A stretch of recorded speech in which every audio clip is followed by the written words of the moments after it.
Hi, welcome to Technology Business Research. I'm Patrick Heffernan. I'm joined by my colleague today, Chris Antlitz, and we're going to talk about Mobile World Congress. And Chris, the first thing, how many times have you been to Mobile World Congress? This will be the third. The third time this last trip, and it's always in Barcelona, yeah? Yes. Okay. Well, the big event is always in Barcelona. They also do one in Los Angeles, and they do one in China as well. But the Barcelona one is the big global event. That's where everybody's coming to that one. And how many is everybody this time? There were 88,500 people was the estimate that I heard, and over 2,400 exhibitors. So at those numbers, and I'm very happy to say that the event was back on track with pre-pandemic levels. Right. And the level of executive exposure there was back to what it used to be. So very good things that I noticed traversing the floor at this event. So let's talk about, other than being back to pre-pandemic levels, was there anything that really stood out as being different this year? There was. I noticed an undercurrent this year where it seems like the CSPs, the communication service providers, are starting to lose their grip on the industry. And it's concerning.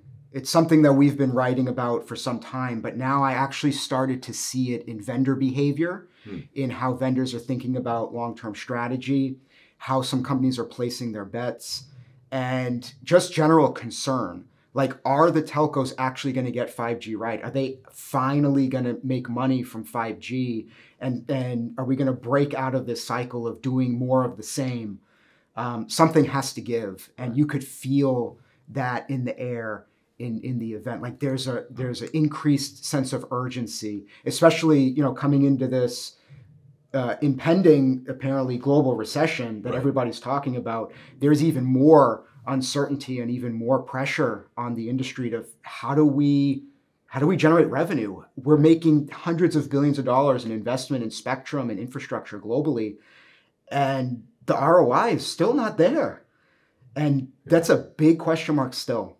So in your piece that you wrote that was published just this week, you talk about how with 4G, it was a similar kind of thing, a huge investment, not the same kind of ROI. So you're worried about seeing a replay of that. We're already seeing it. Yeah. We're several years into the 5G era.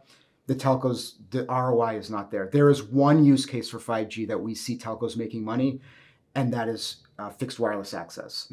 Beyond that, we don't see the ROI from that technology. Wow. So another thing that you brought up in that special report was that it's large enterprises that are going to lead in terms of adopting these new technologies, adopting 5G, and then all the associated technologies, edge and all that at scale. That jumped out at me as kind of surprising because I tend to think of technologies as being adopted. There are always early adopters, and those are the ones that sort of lead the way on it. But you're saying it's going to be the large scale enterprises that lead the way this time. Yeah. They are leading the way, and they're thinking about this differently, right? 5G is just a tool in the toolkit. They're looking to implement next generation technologies that drive business outcomes. And what we're finding is that with 5G or Wi-Fi or AI, edge computing, all these technologies that are out there, these are all tools that enterprises are using to drive business outcomes. And I saw a bunch of examples of this on the floor.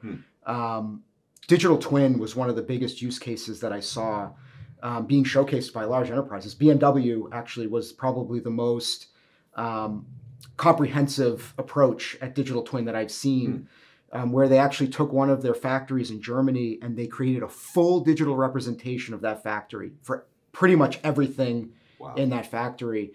And they're getting significant benefits out of that for productivity enhancement, reducing downtime, increasing worker safety.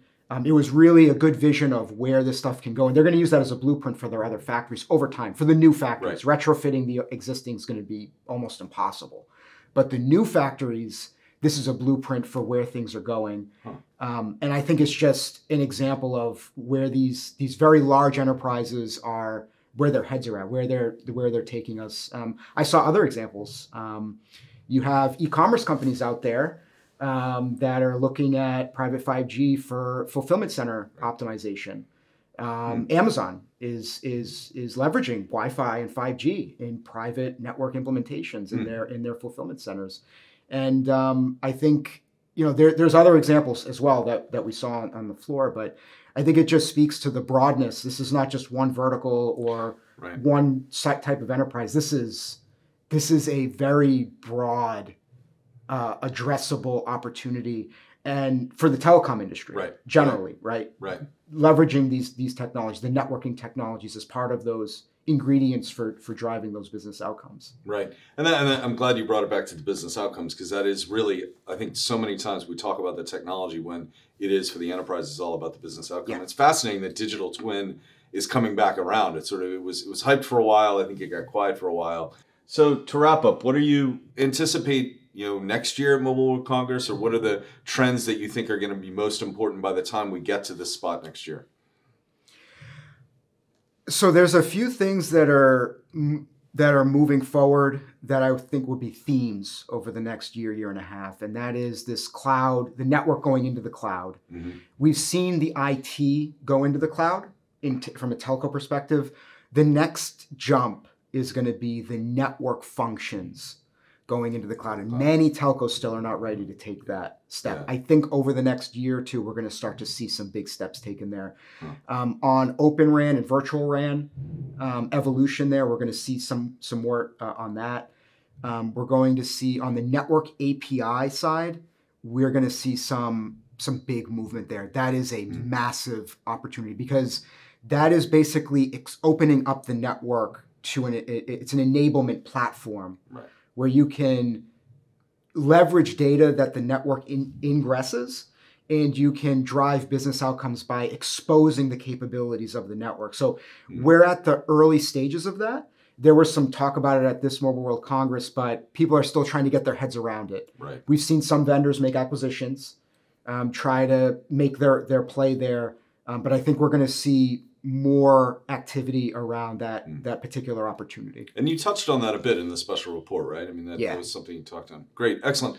Thank you, Chris. And if you want to look for that special report, it's on our website under the special reports and competitive intelligence section, easy to find. And then you can always reach out to either one of us directly through Technology Business Research. Thanks.